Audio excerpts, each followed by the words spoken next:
25 जनवरी 2022 शाम 4 बजे। 1 फरवरी को ज्वाइनिंग। उस ईमेल की सब्जेक्ट लाइन थी जिसे मैंने जनवरी की ठंडी शाम को बोर्ड ऑफ डायरेक्टर्स को भेजा था। इस महीने की शुरुआत में मुझे भारत पे से एब्सेंस वॉलंटरी लीव लेने के लिए मजबूर किया गया था। एक $3 बिलियन, लगभग 20,000 करोड़ की कंपनी, जिसे मैंने पिछले 3.5 सालों में बहुत तेजी से बनाया था, उसके फाउंडर और मैनेजिंग डायरेक्टर के रूप में। पूरी जनवरी मेरे लिए धुंधली रही। मुझ पर एक के बाद एक कंट्रोवर्सी से हिट किया गया। रैंसम कॉल से जो शुरू हुआ था वो एक लीक्ड ऑडियो बन गया, और फिर लीक्ड लीगल नोटिस, और फिर कोटक बैंक द्वारा दिए गए मनमाने बयान। जब पूरा देश शार्क टैंक इंडिया को एंजॉय कर रहा था और एंटरप्रेन्योरशिप की नई लहर को सेलिब्रेट कर रहा था, जो इस देश में और लाखों टीवी स्क्रीन्स पर रोज रात को 9 से 10 बजे आती थी, मैं एक बोर्ड बैटल में लड़ाई कर रहा था जो मुझसे भारत पे का कंट्रोल छीनना चाहते थे।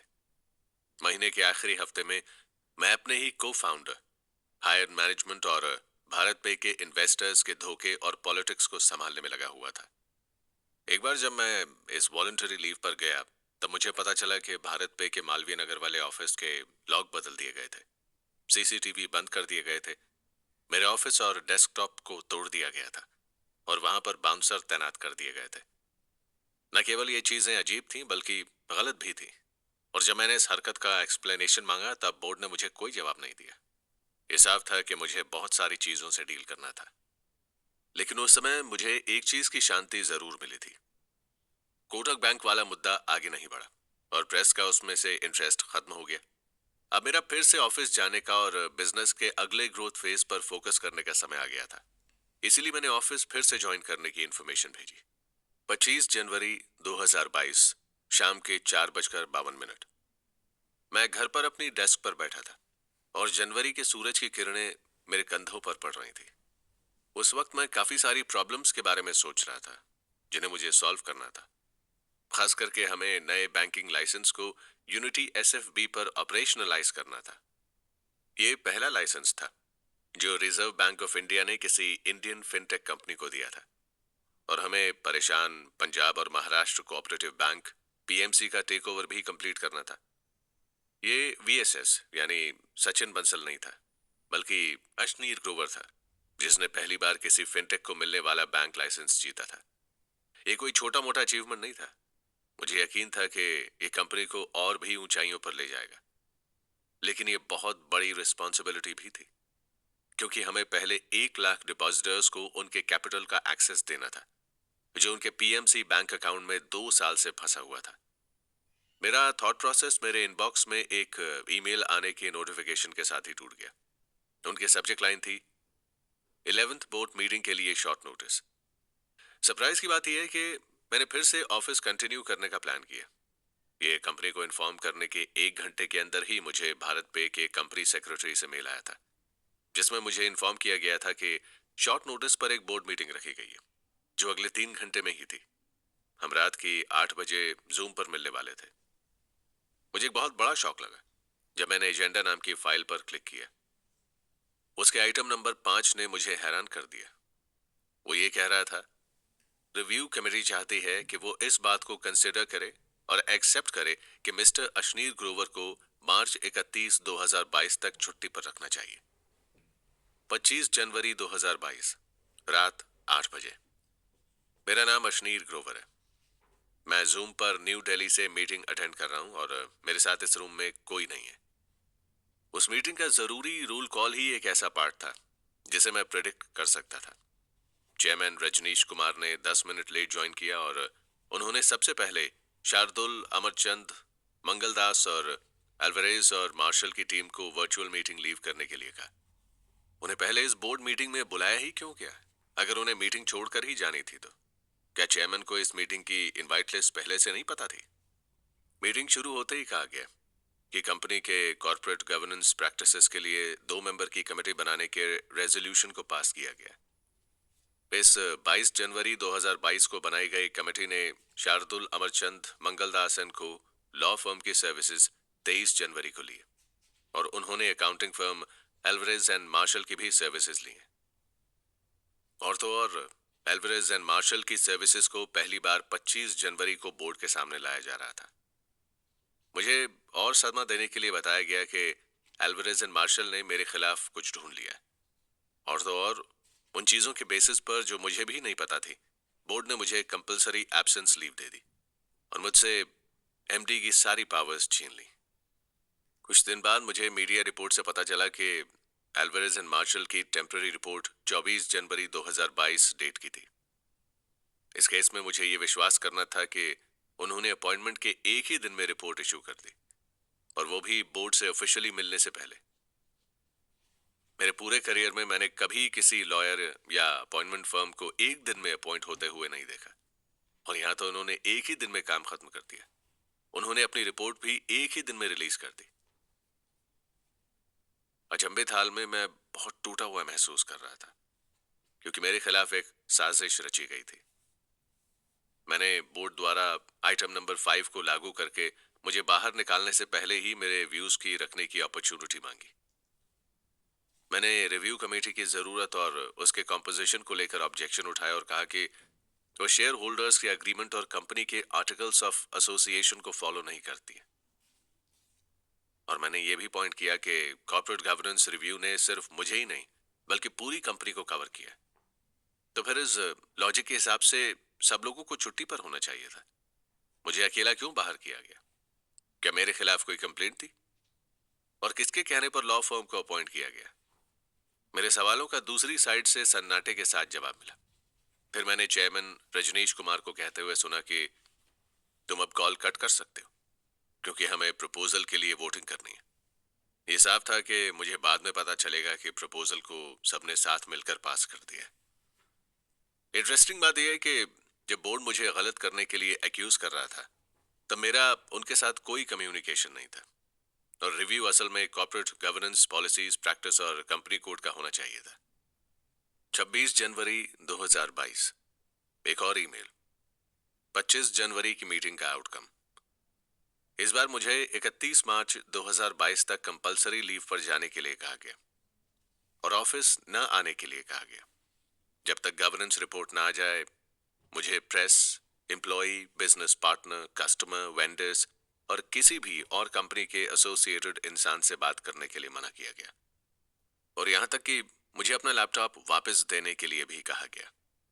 और ऐसे ही एक सक्सेसफुल यूनिकॉर्न के न्यू एज फाउंडर जिसे सेलिब्रेट किया जाता था, वो जो उनके मन की बात करने में विश्वास रखता था, वो जिसने स्टार्टअप्स और एंटरप्रेन्योरशिप को शार्क टैंक इंडिया के जरिए मेन स्ट्रीम मिलाया, वो जिसने अपने इन्वेस्टर्स और एम्प्लॉयज के लिए मिलियंस ऑफ डॉलर्स कमाए, और अब मुझे एक ऐसा इंसान बना दिया गया जिसे कोई एक्सेप्ट नहीं करना चाहता था।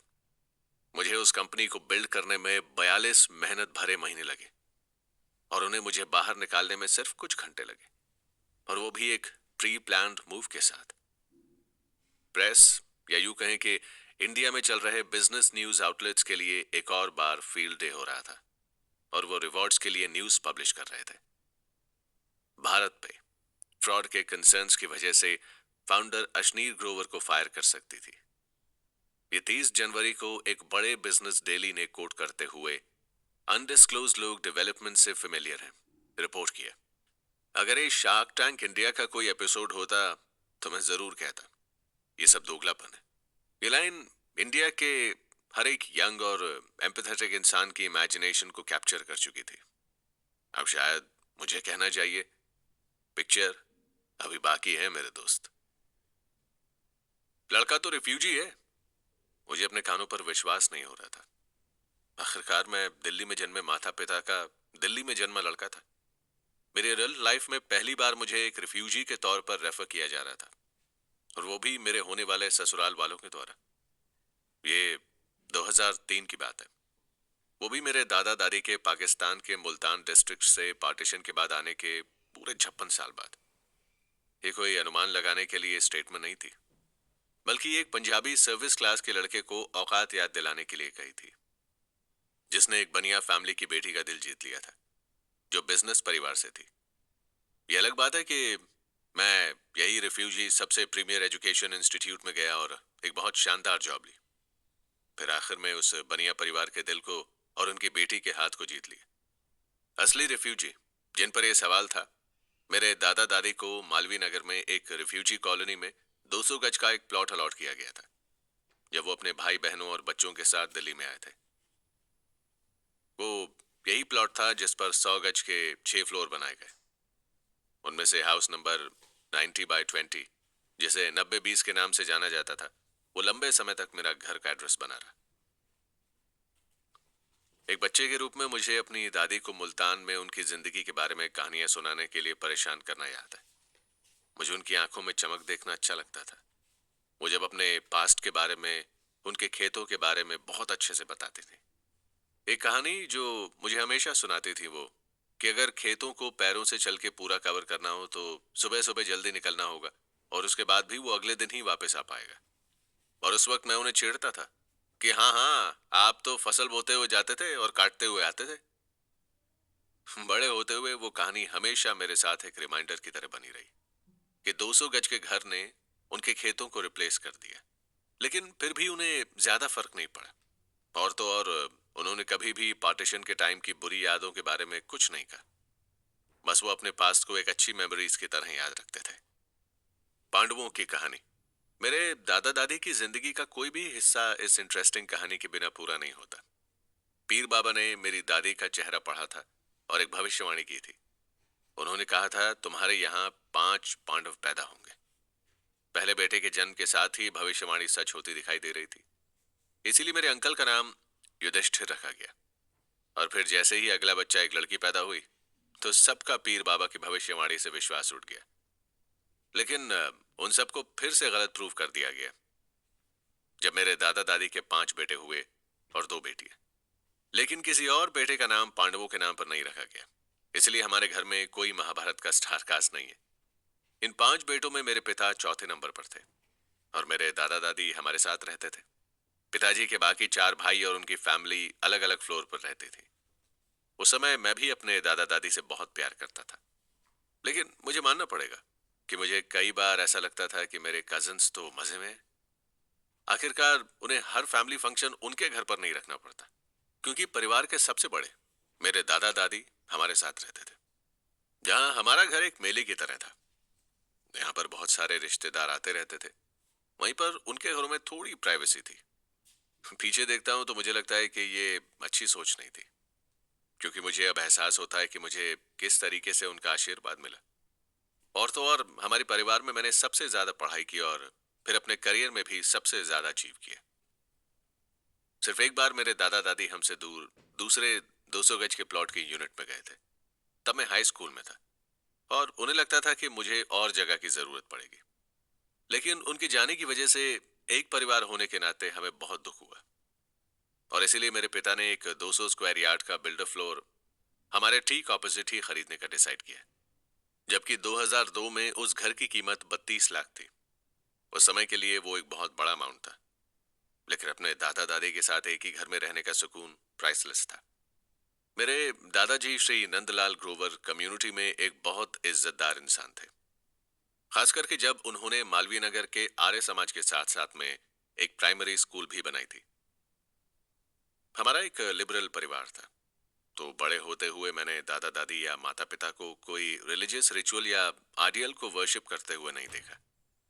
हम जन्माष्टमी की झांकी देखने के अलावा कभी मंदिर नहीं गए। इसके बजाय हमारे पास जो कुछ था, और ये शुरुआत के सालों की बात है, हमारे समाज की परंपरा के हिसाब से हवन कराते थे, जो नेचर के प्यूरिफिकेशन और नेचर को ही एक असली भगवान मानने का प्रतीक था। मैं ज्यादातर नास्तिक ही बड़ा हुआ हूँ। मजे की बात यह है कि जब मैंने भारत पे को शुरू किया, तब उसके लीज पर लिए गए ऑफिस की बाउंड्री उसी सेम आर्य समाज से टच करती थी, जिसे मैंने एक कोइंसिडेंस नहीं बल्कि एक आशीर्वाद की तरह समझा। मैंने ये श्योर किया कि उस ऑफिस की और भारत पे के दूसरे सारे ऑफिस के इनॉग्रेशन के समय हवन कराया जाएगा। जब भारत पे एक यूनिकॉर्न बन गया और काफी लंबे समय तक दिल्ली पिन कोड का वो इकलौता यूनिकॉर्न था, तब मुझे विश्वास था कि ये मेरे दादा दादी के आशीर्वाद की वजह से हुआ है। उस चार्टर्ड अकाउंटेंसी फर्म के आगे लगे बोर्ड पर ग्रोवर, लल्ला और मेहता लिखा हुआ था, जिसे मेरे पिता चलाते थे। वो भी मेरे लिए बड़े होते वक्त एक काफी फेमिलियर साइन था। काफी सालों बाद जब मेरे पिताजी ने वो फर्म खरीद ली, तब भी वो उसके ओरिजिनल पार्टनर्स के नाम से ही चला रहे थे। मेरा भी मेरे पिता के फर्म से कनेक्शन था। मैं वहां पर कोई बुक कीपर नहीं था, बल्कि वहां का एक वाटर सोकर था। मॉनसून के सीजन में मालवीय नगर वाला बेसमेंट ऑफिस पूरा पानी से भर जाता था, और फिर हम कुछ बच्चों को वहां पर वाटर पंप से पानी बाहर निकालने के लिए बुलाया जाता था। ऐसे इंपॉर्टेंट काम को हमें सौंपे जाने पर हमें इतना अच्छा महसूस होता था, और उस काम को करने के प्रोसेस में इतना मजा आता था कि मैं आपको बता नहीं सकता। जब मैं 5th ग्रेड में था, तब मेरी माँ एक टीचर के रूप में स्कूल ज्वाइन कर चुकी थी। एक चीज जो वो अपने बच्चों को देना चाहती थी, वो थी अच्छी पढ़ाई और बहुत सारा एक्सपोजर। उनके पिता, मेरे नाना जी, एक बैंकर थे और अर्स्टवाइल इंपीरियल बैंक में काम करते थे, जिसका गवर्नमेंट ऑफ इंडिया और रिजर्व बैंक ऑफ इंडिया की 1955 में जॉइंट ओनरशिप एक्सेप्ट करने के बाद स्टेट बैंक ऑफ इंडिया नाम रख दिया गया। उन्हें पूरे देश में काफी जगह पोस्ट किया गया था, लेकिन वो एसबीआई में मुंबई ऑफिस के जीएम लोन डिसबर्सल्स के रूप में रिटायर हुए, और उस ऑफिस में मैं हमेशा से जाना चाहता था। उनके नरीमन पॉइंट पर उस ऑफिस को देखना बहुत अच्छा लगता था। एसबीआई की लंबी बिल्डिंग, वहां से समंदर का शानदार नजारा, और मुंबई स्काईलाइन को देखकर तो मैं हैरान ही हो जाता था। यही वजह थी जिसने मुझे एक बैंकर की लाइफ की तरफ अट्रैक्ट किया था। अमीन चंद प्यारे लाल जलंधर वाले, ये मेरे स्कूल का ओरिजिनल नेम था। हालांकि बाद में अच्छा साउंड करने के लिए उसके नाम को छोटा करके एपीजे कर दिया गया था।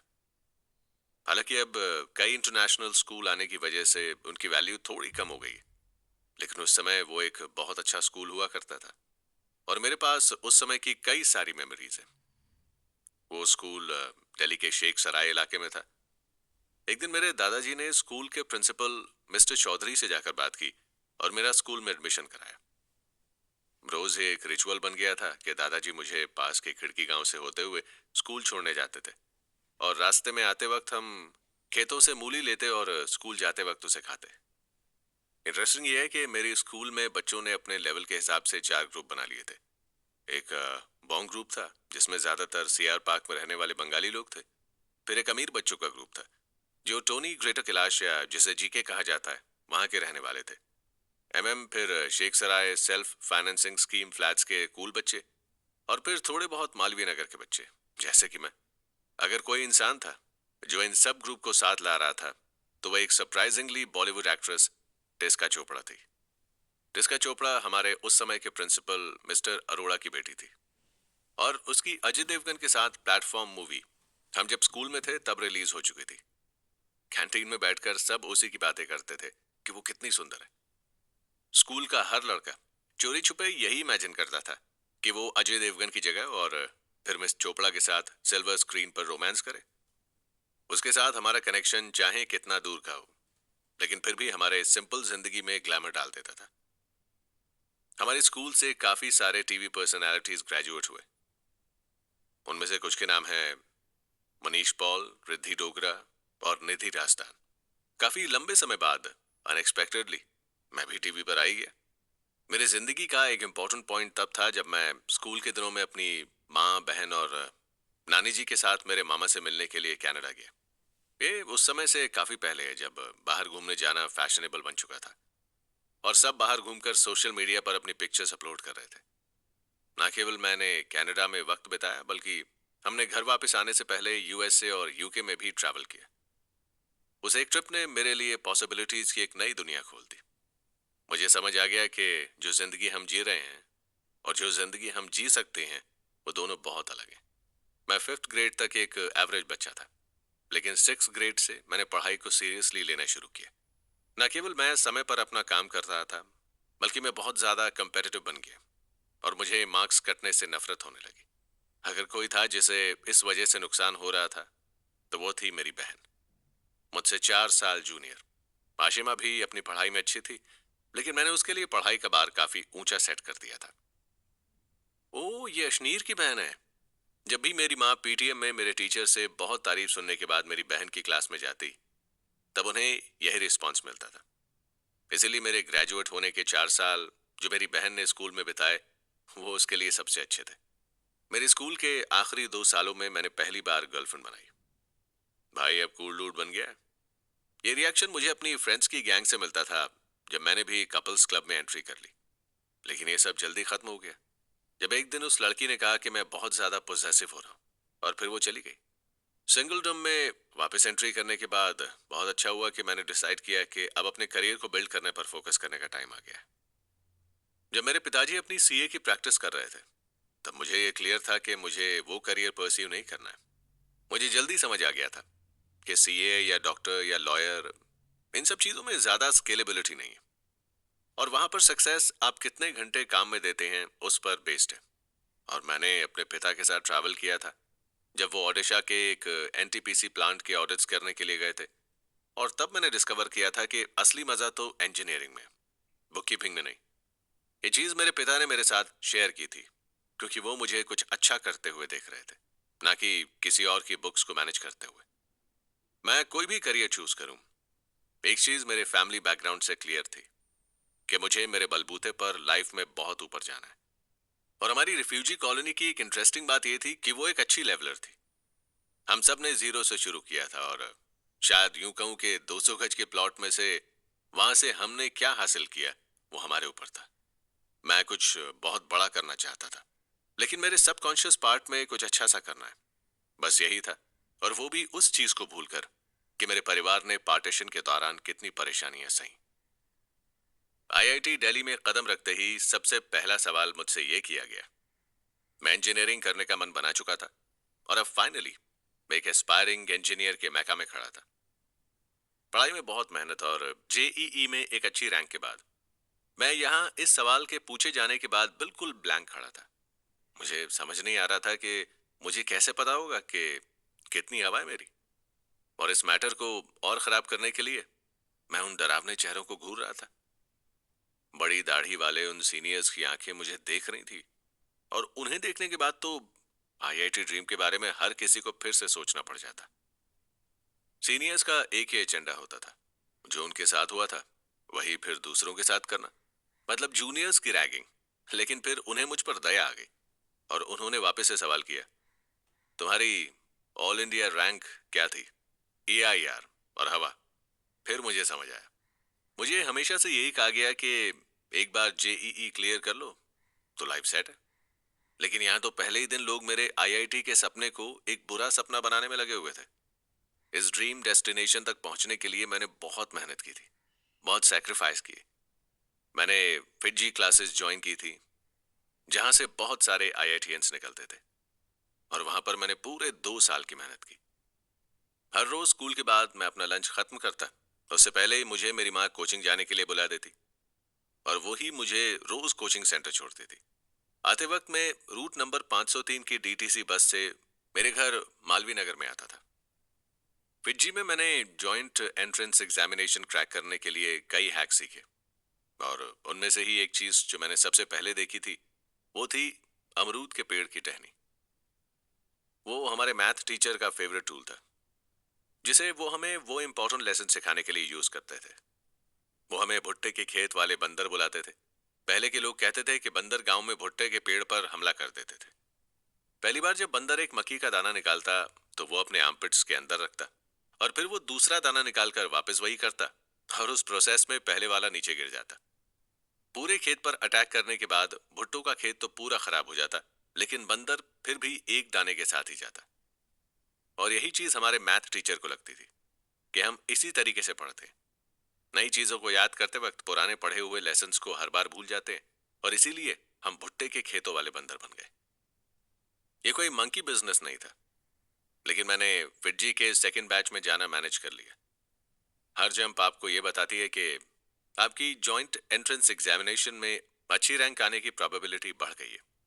और फिर असली एंट्रेंस एग्जाम आ गया, और ये एक अलग ही कहानी थी, क्योंकि मुझे लगा कि मैंने मेरे पहले पेपर का चांस गवा दिया, और वो पेपर मैथमेटिक्स का पेपर था। मुझे याद है कि मैं एग्जाम के बाद कार में बैठकर अपने आंसू पोंछते हुए अपने माता पिता को कह रहा था कि अब क्लियर करने का कोई चांस नहीं है, और अब दूसरे एग्जाम देने का भी कोई मतलब नहीं है। उस वक्त पार्किंग एरिया में एक दूसरी कार खड़ी थी, उसके अंदर भी बैठकर कोई रो रहा था। दोनों के माता पिता ने अपने बच्चों को समझाया कि मैथ के पेपर में ऐसा सबके साथ हुआ है। वो कहते हैं ना कि दुख आता है तो सब एक साथ आता है। तो बस इसी सोच के साथ मैंने सोचा कि अब दूसरे पेपर भी दे ही देता हूँ। शुक्र है कि मेरा रिजल्ट ऑल इंडिया रैंक 1823 आया। जब रिजल्ट डिक्लेयर हुआ तब घर पर माहौल कुछ ज्यादा ही अच्छा था। उस साल मेरे स्कूल में सिर्फ मैं इकलौता बच्चा था जिसने आईआईटी क्लियर किया था। और उस शाम की हमारी रिफ्यूजी कॉलोनी के सारे लोग हमारे घर पर इकट्ठा हुए। सब लोग बहुत प्राउड फील कर रहे थे कि उनमें से ही अब कोई इस नई दुनिया को संभालने के लिए तैयार है। लेकिन वो खुशी का बबल जल्दी ही फूट गया जब मुझे रियलाइज हुआ कि मेरी आईआईटी की 1823 रैंक से कंप्यूटर साइंस कोर्स मिलने के चांसेस बिल्कुल नहीं है। हमारा मिलेनियम बैच था जिसके बड़े सपने थे कि वो कंप्यूटर साइंस पढ़े और फिर यूएस से जाए। लेकिन मुझे फिर रियलाइज हुआ कि मुझे ज्यादा से ज्यादा आईआईटी गुवाहाटी में केमिकल इंजीनियरिंग मिल सकती है। मैं आईआईटी दिल्ली में जाना चाहता था, लेकिन वहां जाने के लिए मुझे सिविल या टेक्सटाइल इंजीनियरिंग में से एक चुनना पड़ता। मेरे पिताजी ने आईआईटी दिल्ली के साथ कई सारे ऑडिट का काम किया था और इसीलिए वो कुछ प्रोफेसर्स को भी जानते थे। फिर मेरी उनसे बात हुई और उन्होंने मुझे एडवाइस दिया कि आईआईटी दिल्ली जाने से मेरे फ्यूचर के लिए कई सारे रास्ते खुल जाएंगे और मुझे इस वक्त कोर्स के बारे में ज्यादा नहीं सोचना चाहिए। ये वही एडवाइस थी जिसके बाद मैंने अपना आधा भरा हुआ फॉर्म फाड़ दिया और फिर आईआईटी दिल्ली में सिविल इंजीनियरिंग करने की फर्स्ट चॉइस भर दी और बाद में वही कोर्स परस्यू किया, बस रूट्स और ट्रैफिक लाइट्स। सच कहूं, प्रोफेसर्स के एडवाइस के अलावा जो चीज मुझे आईआईटी दिल्ली लेकर गई, आप विश्वास करो या ना करो, वो थी मेरे घर मालवीय नगर से आईआईटी दिल्ली कैंपस के बीच में ट्रैफिक लाइट का ना होना। मैं आईआईटी दिल्ली में सिविल इंजीनियरिंग के कोर्स के लिए अपनी चॉइस भर चुका था और उसके साथ में मैंने इलेक्ट्रॉनिक कोर्स के लिए Delhi college of engineering DCE के ओरिएंटेशन में जाने को डिसाइड किया। वो भी एक बहुत अच्छा इंस्टीट्यूट था जहां पर मेरा सिलेक्शन हो गया था। मेरे दोस्त शुभांग शंकर की नजरें भी आईआईटी पर टिकी हुई थी, लेकिन डीसीई के कोर्स को एक्सप्लोर करने के लिए वो मेरे साथ चला। ये सच है कि एक बार जब आप आईआईटी कैंपस देख लें तो आपको कोई और कैंपस पसंद नहीं आएगा। लेकिन फिर भी हम डीसीई ओरिएंटेशन में पहुंच गए। वहां पर हमें अलग अलग कोर्सेज के फायदे बताए जा रहे थे और तभी शंकर ने डीसीई के पैनल से एक अर्जेंट सवाल किया। जब सबकी सीरियस नजरें उसकी ओर टिकी हुई थी, सब एक अच्छे सवाल के इंतजार में थे, तब सुभांग ने एक ऐसा सवाल पूछा जिसने वहां पर सबको हैरान कर दिया और लोग हंसने लगे। सर, डीसी आने के लिए मुझे कौन सा बस रूट लेना पड़ेगा? उसने ये सवाल वहां पर रखा। तब लोगों को ये लगा कि ये एक फालतू सवाल था और ये पूछना वहां पर सही नहीं था। लेकिन तब मुझे ये सवाल से एक चीज समझ में आई और मुझे रियलाइज हुआ कि आईआईटी दिल्ली मेरे घर के पास ही है और मेरे घर मालवीय नगर से इंस्टीट्यूट के रास्ते में बीच में कोई ट्रैफिक लाइट नहीं थी। और इस चीज ने मुझे मेरा डिसीजन लेने में मदद की और उस डिसीजन को मैंने कभी भी रिग्रेट नहीं किया। और इस वजह से मैं मेरी आईआईटी जर्नी में डे स्कॉलर की तरह रहा और हॉस्टल में नहीं गया, जिससे मैं कई सारी रैगिंग की चीजों से बच पाया जिसमें मेरे बैचमेट्स फंस चुके थे। मेरा एक फिटजी का बहुत अच्छा दोस्त आशुतोष माथुर ने केमिकल इंजीनियरिंग ली थी और वो हॉस्टलर था। एक बार रैगिंग से परेशान होकर वो घर जाने के लिए तैयार था। आज भी एल्युमिनी मीट में हॉस्टलर्स रैगिंग के लिए यही कहते हैं कि बहुत फटती थी। 2 घंटे का रैंक होल्डर। जब आपको आईआईटी की प्रिपरेशन करने के लिए कहा जाता है तब सबका यही कहना होता है कि एक बार जेईई क्लियर कर लिया तो उसके बाद तुम्हें फ्यूचर की टेंशन लेने की कोई जरूरत नहीं है। लेकिन ऐसा बिल्कुल भी नहीं था। मैंने इस एडवाइस को मान लिया और लाइफ को आराम से लेने लगा। और फिर फर्स्ट सेमेस्टर में मेरे एसजीपीए सिर्फ 7.3 बने। शंकर, जिसे डीसीई ओरिएंटेशन में उसके बस रूट समझने थे, उसे शायद ज्यादा पता था और उसने 9 से ऊपर एसजीपीए बना ली। और जब उसकी स्ट्रीम सिविल से मैकेनिकल में चेंज कर दी गई तब मुझे बड़ा सदमा लगा। मुझे उस चीज से इतना ज्यादा फर्क पड़ा था कि उसी ने मेरे आईआईटी के आगे के फ्यूचर को बना डाला। उस दिन मैंने एक दूसरे डे स्कॉलर और मेरे दोस्त पराक्रम खंडपुर से बात की जिसके पास कंप्यूटर साइंस थी। उसकी AIR 33 थी। उसने मुझसे कहा कि बिना मेहनत के आईआईटी का सपना एक खाली सपना बनकर रह जाएगा। मैंने डिसाइड कर लिया था कि अब मुझे मेहनत करनी पड़ेगी। पहले सेमेस्टर में 7.3 एसजीपीए से मैंने सेकंड सेमेस्टर में सीधा 9 एसजीपीए बना ली और फिर मैं नहीं रुका और हर सेमेस्टर में मैं 9.5 एसजीपीए से ऊपर रहा और यहां तक कि मैंने लास्ट सेमेस्टर में 10 एसजीपीए बना ली। जिसे दस्सी कहा जाता था। लास्ट सेमेस्टर में दस्सी करना कोई आम बात नहीं थी, और तब तक लोग कैंपस प्लेसमेंट्स में चले गए थे और फिर आगे मास्टर प्रोग्राम ज्वाइन करने का प्लान कर रहे थे। और वहीं पर इतने हाई ग्रेड लाने का मुझे कोई फायदा नहीं मिल रहा था। मुझे सिर्फ खुद को प्रूव करना था कि मैं कर सकता हूँ। मैं सेकंड सेमेस्टर से रैंक सेकंड पर था, और फिर मैंने डिसाइड कर लिया था कि मुझे अब अपनी किस्मत बदलनी पड़ेगी। और लास्ट सेमेस्टर में इतना परफेक्ट स्कोर करके मैं डिपार्टमेंट का रैंक 1 बन गया, लेकिन सिर्फ 2 घंटे के लिए। ये सिर्फ तब तक था जब तक फाइनल ग्रेड को पब्लिश करके नोटिस बोर्ड पे लगाया नहीं गया था। पहले वाला डिपार्टमेंट रैंक 1 रोता हुआ प्रोफेसर के पास गया और कहने लगा, मेरी जिंदगी खराब हो गई। उसने कंसिस्टेंटली हर सेमेस्टर में मेहनत की, लेकिन फाइनल सेमेस्टर में हार गया। प्रोफेसर ने उसकी कंसिस्टेंसी को रिवॉर्ड करने के लिए उसे एक एडिशनल ग्रेड दिया, और फिर वो डिपार्टमेंट रैंक 1 बन गया। ये मेरे लिए बहुत चौंका देने वाली बात थी, क्योंकि मैं फर्स्ट आने के बाद भी हार गया, और अब मुझे फर्स्ट रैंक होल्डर का मेडल नहीं मिलने वाला था। यह हादसा मेरे दिमाग में काफी समय तक रहा, और यही चीज आगे भी मेरी जिंदगी के कई हिस्सों में होती रही। शायद मैं एक लेट ब्लूमर था। खैर, अच्छी चीजें उन्हें मिलती हैं जो इंतजार करते हैं।